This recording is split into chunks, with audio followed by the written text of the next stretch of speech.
오늘은 우리 후반기를 시작하는 7월 첫 주일이고, 우리 지난 전반기의 삶을 인도해 주시고 베풀어 주신 은혜를 기억하면서 감사함으로 예배드리는 매주 감사 주일입니다. 후반기에도 하나님께서 우리와 함께 하시고 동행해 주시고 또 믿음의 경주를 함에 있어서 힘 주실 줄로 믿습니다. 우리 함께 고백해 볼까요? 하나님 감사합니다. 하나님 감사합니다. 네, 우리 옆에 분하고 인사합니다. 후반기에도 하나님이 함께 하시길 바랍니다. 네, 꼭 하나님께서 여러분과 함께 하실 것입니다. 요즘 사람들이 가장 관심 있어 하는 것이 무엇일까 생각해 봤더니 여러 가지가 있겠지만 크게 두 가지가 아닐까. 하나는 AI입니다. AI, Artificial Intelligence의 첫 글자를 따서 AI라 이렇게 부르는데 인공지능이라는 뜻입니다. 그래서 인간처럼 생각하고 학습하고 판단하는 컴퓨터 프로그램.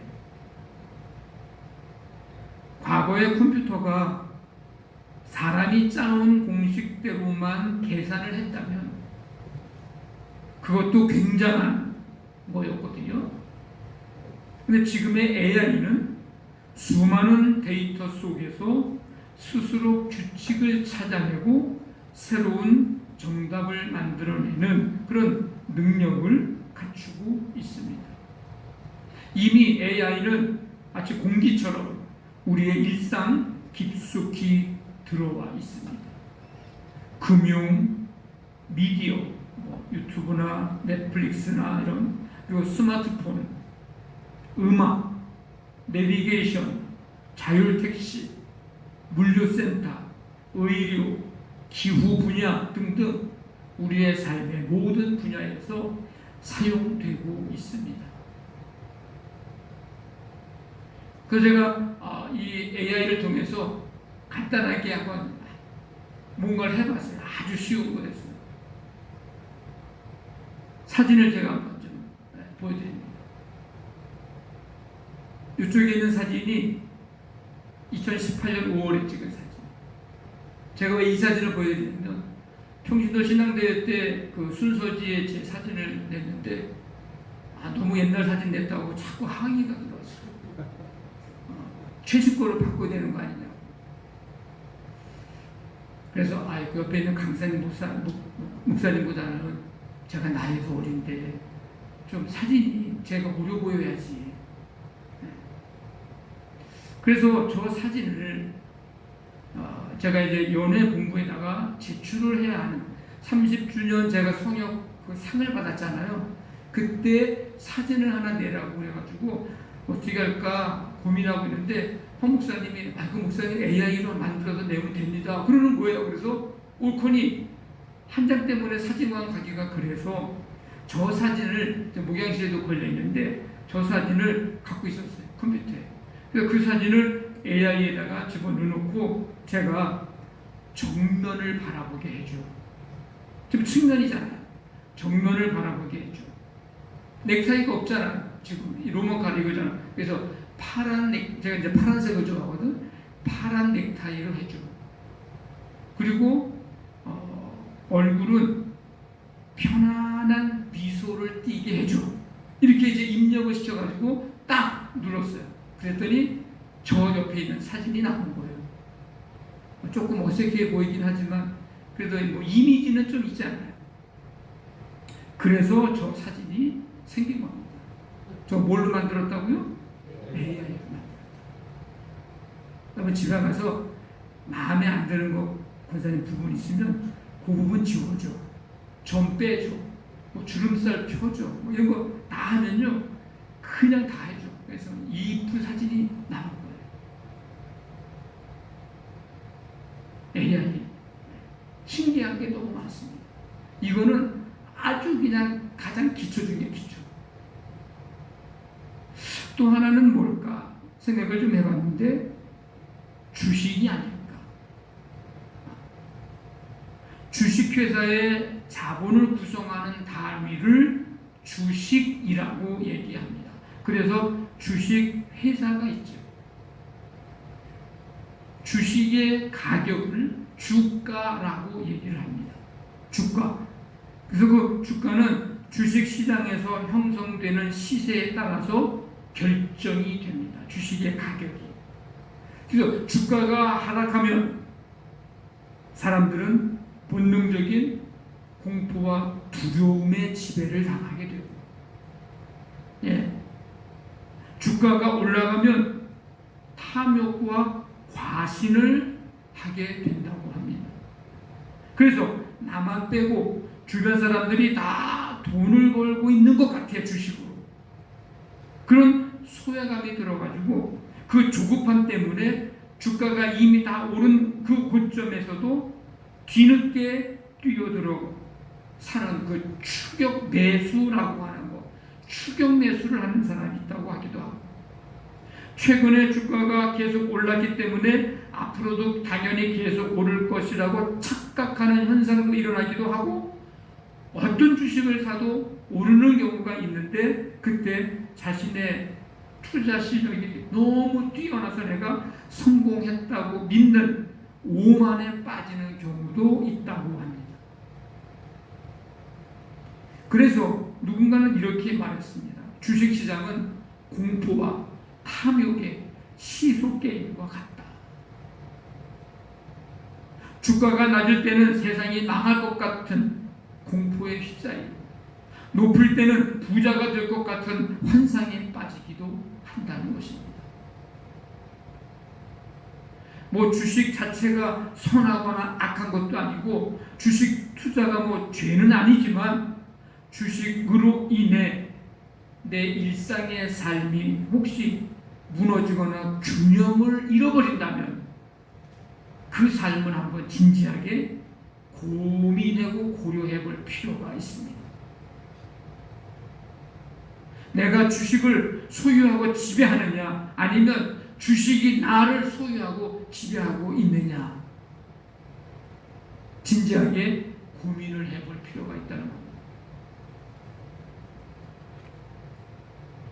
손실의 위험으로 늘 불안하고 평안을 잃어버리는 삶이 계속된다든지, 욕심과 탐욕으로 더 크게 벌고 많이 벌고 싶어서 조금만 더 하다가 과도한 무리한 투자를 한다든지, 업무를 집중하지 못하고 하루 종일 생각과 시선이 주식 시세에 가 있고 그래서 일상이 무너진다면 주식이 나를 지배하고 있다고 말할 수 있지 않을까.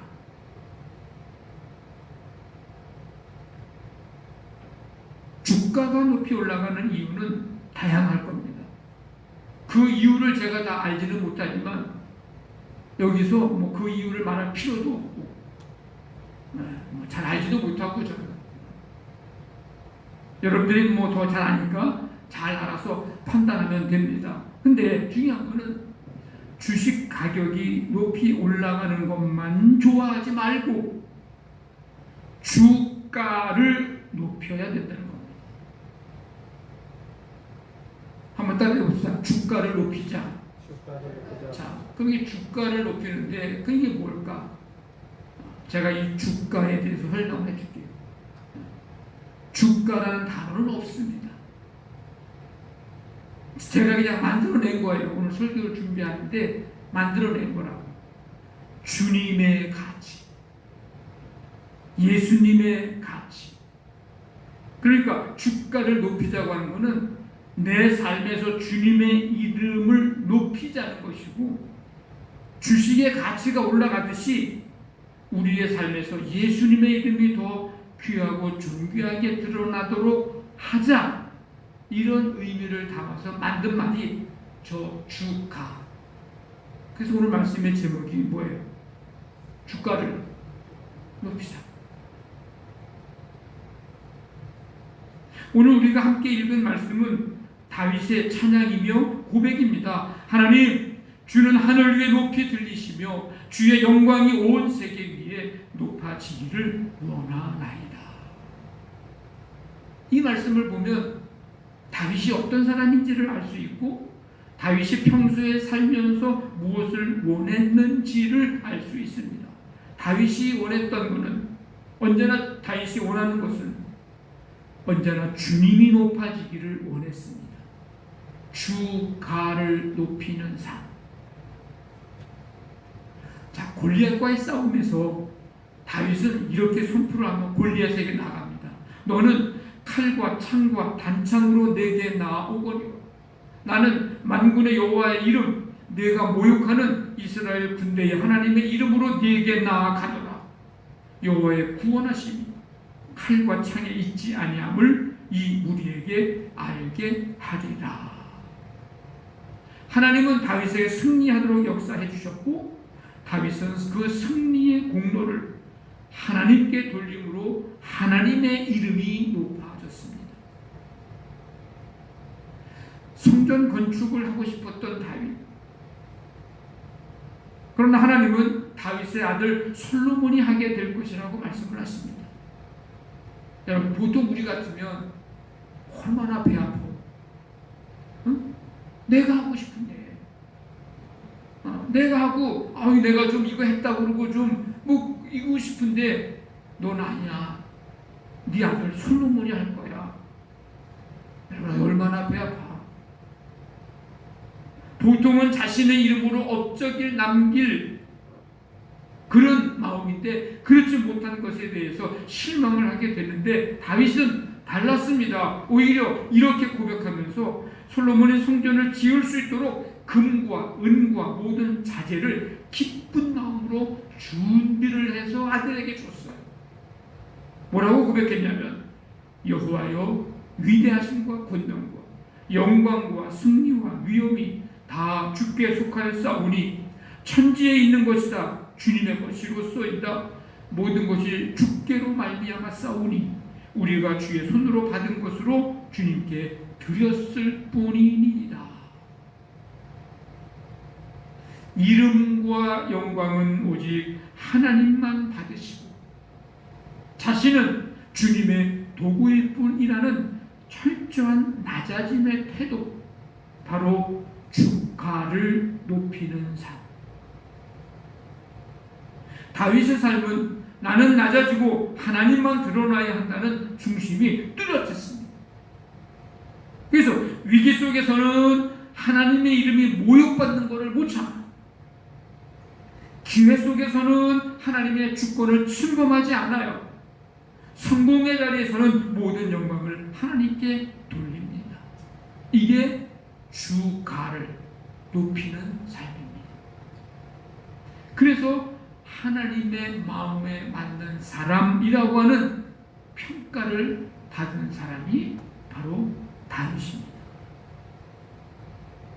여러분, 바울의 고백을 한번 들어보실래요? 바울이 뭐라고 고백하냐면 나의 간절한 기대와 소망을 따라 아무 일에든지 부끄러워하지 아니하고 지금도 전과 같이 온전히 담대하여 살든지 죽든지 내 몸에서 그리스도가 존귀하게 되게 하려 하나니.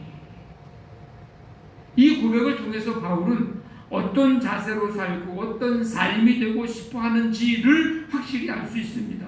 자신이 살아가는 동안에 주가가 높아지기를, 자신이 가는 곳마다 주가를 높이는 삶을 살아가기를, 자신이 만나는 사람들에게 주가가 높아지게 되는 삶이 되기를 사도 바울은 원했습니다.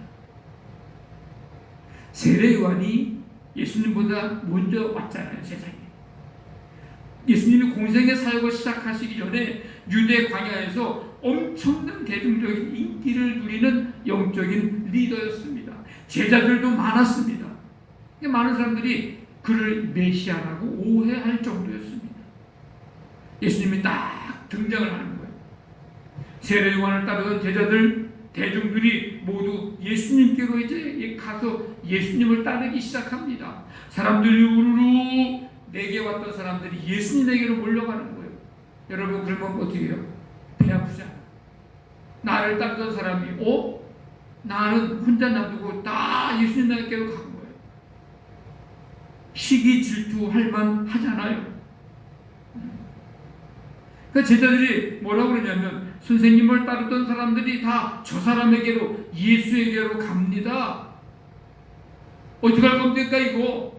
뭐 해야 되는 거 아닙니까? 할 때에 세례 요한은 전혀 흔들리지 않고 이런 고백을 합니다. 신부를 취하는 자는 신랑이나 서서 신랑의 음성을 듣는 친구가 크게 기뻐하나니 나는 이러한 기쁨으로 충만하였노라. 그는, 예수님은 흥하여야 하겠고 나는, 나 세례 요한은 쇠하여야 하리라. 이 고백을 합니다. 자신의 정체성을 주인공을 돋보이게 하는 조연이라고, 주인공인 주님의 길을 닦는 광야의 소리라고 자신을 그렇게 정의를 했습니다. 그래서 예수님은 흥하여야 하고 나는 쇠하여야 하리라. 자신의 인기가 사라지고 주님만 높아지는 것이 그의 가장 큰 기쁨이었습니다. 주가를 높이는 삶입니다. 오늘 우리는 7월의 첫 주일, 후반기의 첫 주일, 맥주 감사 주일을 맞이했습니다. 지난 6개월 전반기의 삶을 살아오면서 주가, 주님의 가치를, 주님의 이름을 높이는 삶을 살았는가 점검하고, 후반기를 시작하면서 주가를 높이는 삶, 주님의 이름을 높이는 삶을 살아가기를 결단하고 우리의 삶을 통해 주님의 이름이 더 귀하게, 존귀하게 드러나게 되는 삶, 이 삶이 되기를 간절히 원합니다. 어떻게 하면 주님의 이름을 높이고 주의 이름이 더 귀하고 존귀하게 드러나게 하는 삶이 될까? 주님의 브랜드 가치를 높여야 합니다. 브랜드 밸류, 브랜드 가치를 높이는 거예요. 여러분, 이 브랜드라는 말 잘 아시잖아요. 여러분들 브랜드 있는 거 좋아하시잖아요. 저 시장표, 구름마표보다 브랜드 있는 거 좋아하잖아요. 여기 바자회 할 때 보면 브랜드 있는 거는 갖다 놓자마자 다 집어버렸어요. 브랜드 없는 것만 남아. 고대 노르드어에서 온 말입니다. 불에 달군 쇠, 불로 지지다 라는 뜻입니다. 이게 뭐냐면 자신이 기르는 소나 말에다가 뜨겁게 달군 쇠로 표시를 남기는 거예요. 이거는, 이 표시가 있는 소는 내 거야, 나의 소유요, 이거. 그 표시를 왜 남기냐? 소유가 누구 건지를 표시하기 위해서, 알게 하기 위해서, 그리고 저 사람 거와 내 거와 구별을 하기 위해서. 저 사람 거는 시원찮은데 내 거는 아주 좋아, 튼튼해, 예, 아주 잘 길렀어 라고 딱 브랜드를 해놓는 거예요. 그리고 신뢰를 확보하기 위해서 이것 찍힌, 이것에 달군 거로 표시를 남긴 이 짐승은 믿고 살만한 거야. 그러니까 이것 찍힌 거는 얼마든지 누구든지 믿고 사가시라고 그걸 표시해 놓는 게, 그게 브랜드. 여러분들은 그래서 뭐 다른 거 이게 바늘 잘 됐나? 뭐 어떻게 됐나? 그거 보기 전에 여러분 뭐부터 봐? 브랜드부터 보는 거 아니에요. 여기서 나온 건 어떤 거든지 내가 믿고 살만해, 살 수 있어. 돈을 이만큼 줘도 가치가 있는 거야 라고 생각을 하고서 사잖아요. 오늘날의 브랜드는 이름, 로고, 디자인, 이미지, 신뢰, 평판, 경험 등을 다 포함하는 개념으로 쓰입니다. 브랜드. 그러니까 한마디로 말하면 브랜드라고 하는 것은 사람들의 마음속에 형성된 신뢰의 종합이라고 말할 수 있습니다. 그래서 이 브랜드 가치는 사람들이 그 이름을 얼마나 많이 신뢰하고 얼마나 높게 평가하는가를 뜻하는 말이 브랜드 가치입니다. 그래서 브랜드 가치가 높으면 더 비싸게 팔리고 더 신뢰받고 더 선택을 받게 됩니다. 우리 옆에 교회 옆에 우리 이 LG 자이도 다 아파트 다 똑같은 아파트 아니에요? 근데 LG 자이라는 브랜드가 붙으니까 옆에 근처에 있는 아파트 값보다 비싼 거예요. 그러니까 살 때도 비싸지만 팔 때도 비싸게 파는 거죠. 브랜드 가치는 약속을 지키고 품질을 유지하고 고객을 실망시키지 않은 결과가 쌓여져서 만들어진 거예요. 그러니까 하루아침에 형성된 게 아닙니다. 오랜 시간 동안 고객들을, 사람들을 실망시키지 않고 그 신뢰가 자꾸 쌓여서 지금 믿고 살 수 있는 가치가 그만큼 올라간 브랜드가 됐다는 겁니다. 2026년 6월 현재 인터 브랜드가 발표한 베스트 코리아 브랜드 2026 1위부터 10순위, 1위부터 10순위입니다. 삼성전자, 현대자동차, 기아, LG전자, 네이버, KB국민은행, 삼성생명, SK텔레콤, SK하이닉스, 신한은행 1위부터 10위까지. 자, 중요한 건 그리스도인의 브랜드 가치는 무엇인가? 예수님의 이름이 나 때문에 얼마나 신뢰받는가? 나 때문에 주님 높아지는 거예요. 나로 인해 주님의 이름이 높이 올라가는 겁니다. 그리스도인의 브랜드 가치. 자, 그러면 어떻게 해야 주님이 높아지고 주의 이름이 높아질까? 오늘 이제 두 가지 말씀을 드리려고 하는데, 첫째 우리 같이 한번 읽어보겠습니다. 시작. 하나님의 성품을 시각화해야 합니다. 하나님의 성품을 시각화해야 합니다. 우리는 세상 속에서 예수 그리스도라고 하는 가장 귀한 이름의 브랜드를 달고 살아가는 사람들입니다. 그래서 사람들이 교회를 보기 전에 먼저 예수님 믿는 우리를 보는 거예요.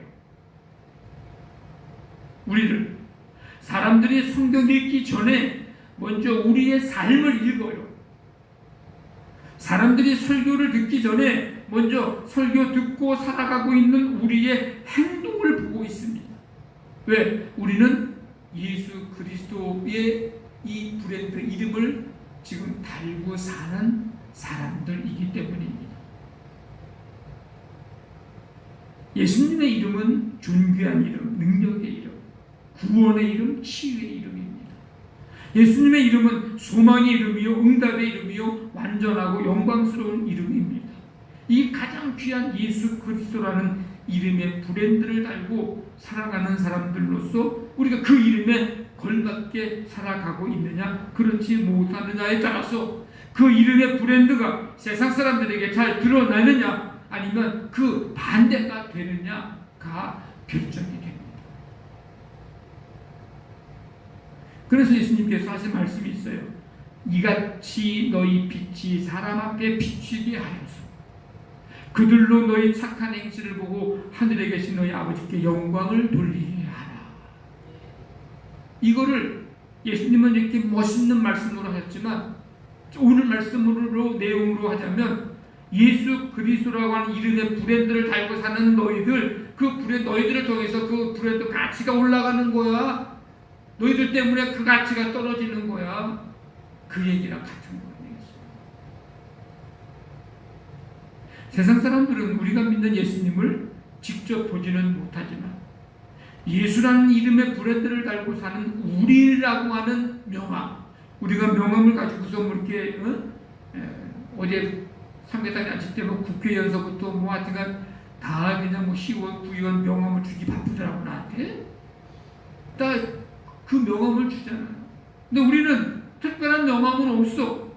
뭐 나는 크리스찬입니다 이런 명함 갖고 다니지 않잖아요. 왜? 우리 자체가 예수라는 이름의 브랜드 가치를 가지고 있는 명함과도 같은 거예요. 사람들은 우리를 보는 거예요. 그래서 우리는 하나님의 성품을 시각화하는 일을 해야 합니다. 눈으로 볼 수 있도록 해야 된다는 거예요. 하나님의 사랑, 긍휼, 예수님의 섬김, 겸손, 용서 등등을 눈으로 볼 수 있도록 해야 된다는 겁니다.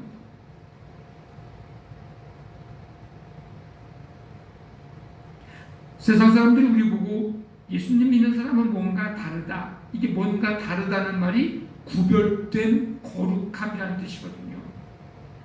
그렇게 말한다면 우리는 그리스도라는 이름의 브랜드 가치가 높아지는 거예요.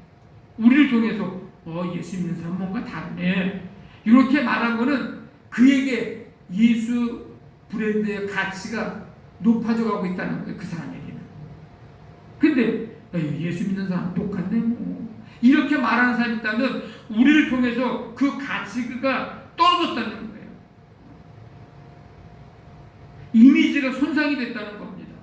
낮아졌다는 거예요. 여러분, 회사의 이미지 가치가 떨어진 거 그거 회복하려면요 엄청 시간도 필요하고 엄청 그 비용이 필요합니다. 그거 회복 못해서 사라지는 기업들도 많습니다. 우리는 하나님의 성품을 시각화해야 돼. 세상 사람들이 볼 수 있도록 해야 돼요. 하나님의 성품을 우리를 통해서 보게 될 때에 주님의 가치, 주님의 이름이 높아지게 됩니다.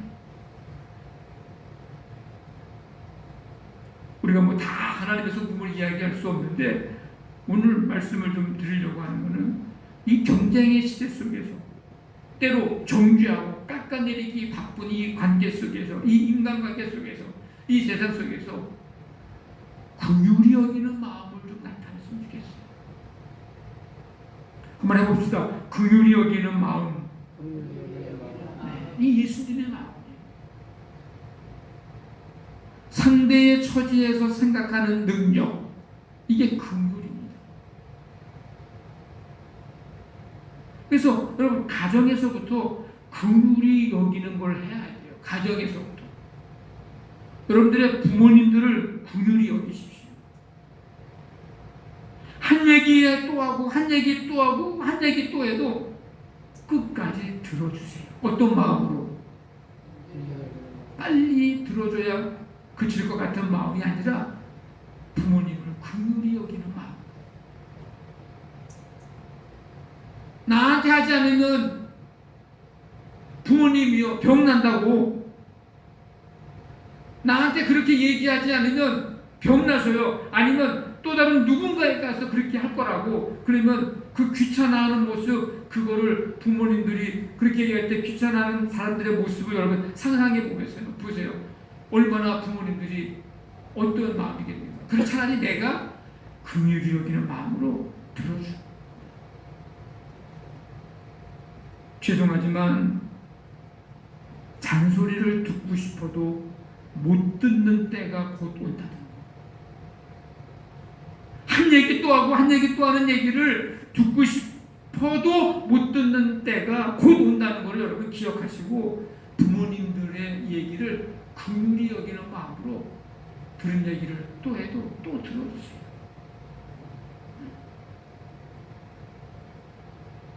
배우자를 긍휼히 여기세요. 배우자를 함께 살고 있는 일 자체가 고마운 일이에요. 여러분, 함께 살고 있는 게 고마운 거야, 원사님. 긍휼히 여겨. 좀 마음에 안 들어도 긍휼히 여겨. 긍휼히 여겨. 그 사람이 옆에 있는 거와 없는 거는 엄청난 차이가 있을 거예요.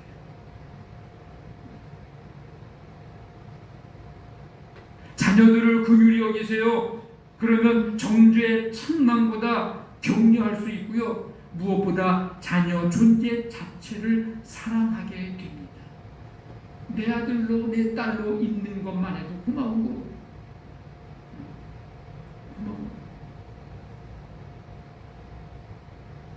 하나님을 모르는 사람들이 우리가 하나님을 믿는 가정에서 이런 긍휼의 모습과 분위기를 느낀다면 주님의 가치는 높아지게 될 것입니다. 야, 예수 믿는 가정은 뭔가 달라. 남편을 대하는 태도가 다르고 아내를 대하는 태도가 다르고 자녀들을 대하는 태도가 달라. 예. 겉으로는 표현 안 할지 몰라도 속으로는 이미 우리의 주가는 높아지고 있는 거예요. 여러분, 이웃을 긍휼히 여기십시오. 이웃을. 작은 친절을 이웃에게 베풀어주세요. 밝은 미소로 인사를 나누시고. 그래서 예수 믿는 우리를 보면 괜히 기분 좋아. 주님의 이름으로 행복을 주는 길입니다. 그리고 이웃을 긍휼히 여기는 거에 좀 양보를 좀 할 때는 양보를 좀 하세요. 양보. 절대 손해보지 않으리라. 여러분, 그런 마음 갖지 말고. 이해득실을 너무 따져가지고 이것도 손해 안 보려고 그러는 마음 갖지 말고. 그냥 지지 않으려고 그냥 악착 같은 모습만 보여주지만, 어우, 예수 믿는 것도 그냥, 어우, 참 치가 떨려. 그런 마음 들지 않게 한다면, 만약에 그런다면은 우리의 모습 속에서 하나님의 모습을 보려는 게 아니고, 죄송한 얘기지만 사탄의 모습이나 탐심과 욕심이 가득한 모습을 보게 될 거예요. 그러면 주가는 떨어지는 거예요. 도움이 필요한 이웃이 있다면 작정을 하고 섬기십시오. 이웃을 긍휼히 여기는 겁니다. 마태복음 5장 16절 아까 너희 빛이 사람을 비추게 하여 그 착한 행실 중에 하나. 그러하여금 예수 믿고 구원 얻게 하는 일을 하는 게 가장 착한 행실이지만 이 땅에 살아갈 때에 다양한 도움이 필요한 우리의 위로와 격려와 여러 가지의 그런 함께 있어 줌 이래든지 등등 이런 도움이 필요한 자들에게 작정을 하고 한번 하는 겁니다. 긍휼히 여기는 거. 그러면 결코 손해가 아닙니다. 우리가 예수 믿는다는 거, 하나님을 믿는다는 거를 교회 와서 예배 드리는 요 모습만 가지고 예배 하나님을 믿는다고 하는 건 한다면 사람들은 몰라. 우리가 하나님을 믿는지 뭘 믿는지 뭘 하고 오는지 몰라요. 근데 양남교회를 갔다 오는 사람들은, 양남교회를 다니는 사람들은 하나님의 성품이 삶 속에서 어떤 모습인지 볼 수 있도록 시각화하는 일들을 하고 있어. 야, 뭔가 달라.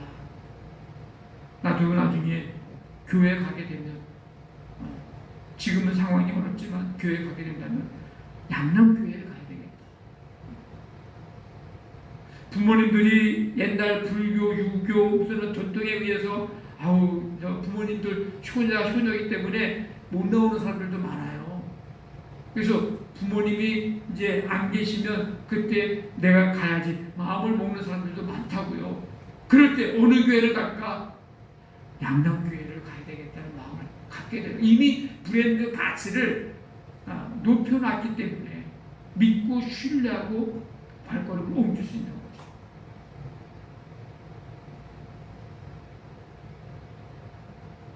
그러면 어떻게 할까가 많이 고민이 되는 거예요. 할 수 없어요. 그러면 하나님 앞에 성령님께 지혜를 구하는 거죠.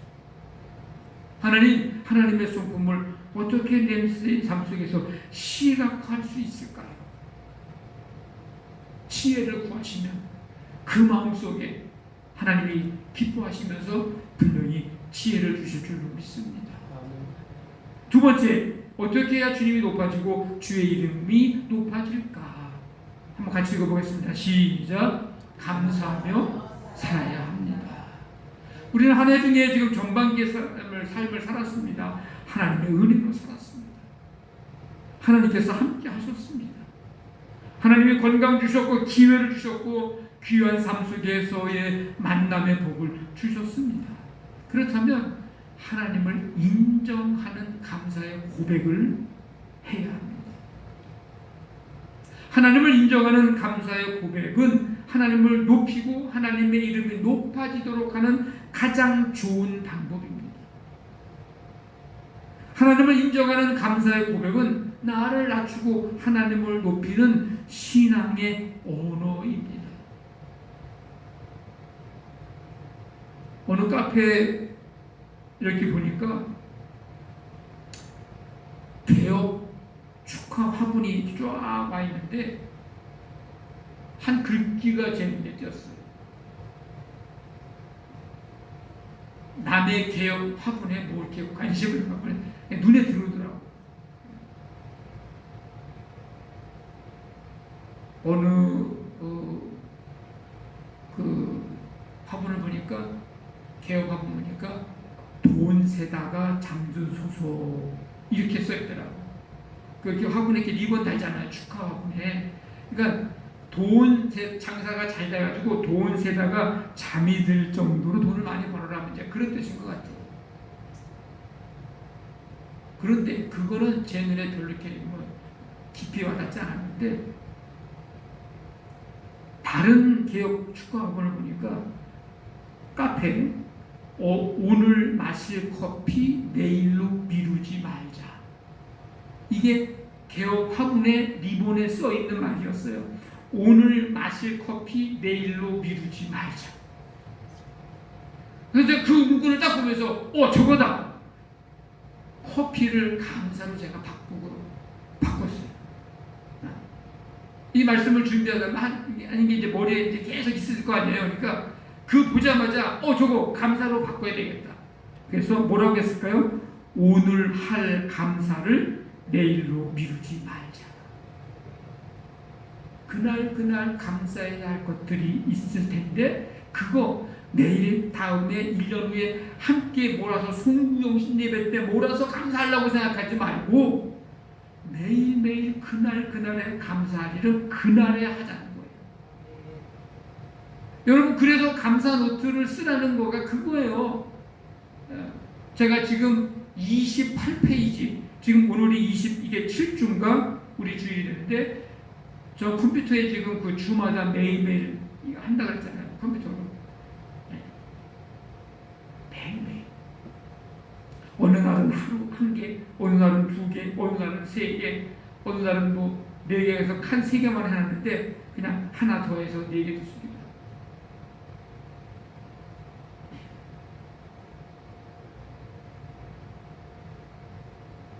하나님을 인정하는 감사의 고백. 미루지 말고 매일매일 하십시오. 하나님의 이름을 높이는 방법. 어려움 속에서 드리는 감사가요, 하나님의 이름을 높입니다. 평안할 때는요, 누구나 감사할 수 있지만 질병과 실패와 눈물 가운데서도 감사하는 사람은 세상과 다른 모습을 보여줍니다. 그때 사람들이 물어요. 어떻게 그 상황 속에서, 그 환경 속에서 감사가 나와? 감사하면서 어떻게 살 수 있지?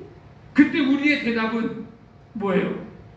환경과 상황 때문이 아니라 선하신 하나님을 믿기 때문이야 라는 대답. 선하신 하나님. 우리의 삶을 어떤 상황, 어떤 문제 속에서도 하나님은 우리를 가장 선하게 인도하시는 하나님. 그게 선하신 하나님을 믿는 거예요. 우리는 그 하나님을 믿기 때문에 지금 이 상황에서도 감사할 수 있고 감사의 조건을 발견할 수 있는 겁니다. 그 감사의 고백이 하나님의 이름을 높이게 됩니다. 그렇기 때문에 감사는 단순한 우리의 감정 표현이 아니에요. 하나님을 높이는 예배이고요, 주의 이름을 영화롭게 하는 삶의 방식이고요. 그래서 감사하는 한 사람의 삶은 세상 속에서 하나님의 이름을 높이며 살아가는 한편의 설교가 되는 겁니다. 우리 모두 주가를 높이는 삶, 내 삶에서 주님의 이름을 높이는 삶, 예수님의 이름이 더 귀하고 존귀하게 드러나는 삶이 되기를 바랍니다. 하나님의 성품을 시각화하고, 오늘 말씀 긍휼을 말씀드렸어요. 감사하며 살아감으로 하나님을 인정하는 감사의 고백, 어려움 속에서 드리는 감사. 그래서 우리를 통해 주님의 이름이 높아지고 주님의 이름만 높아지게 되기를 주님의 이름으로 간절히 축원합니다. 아멘.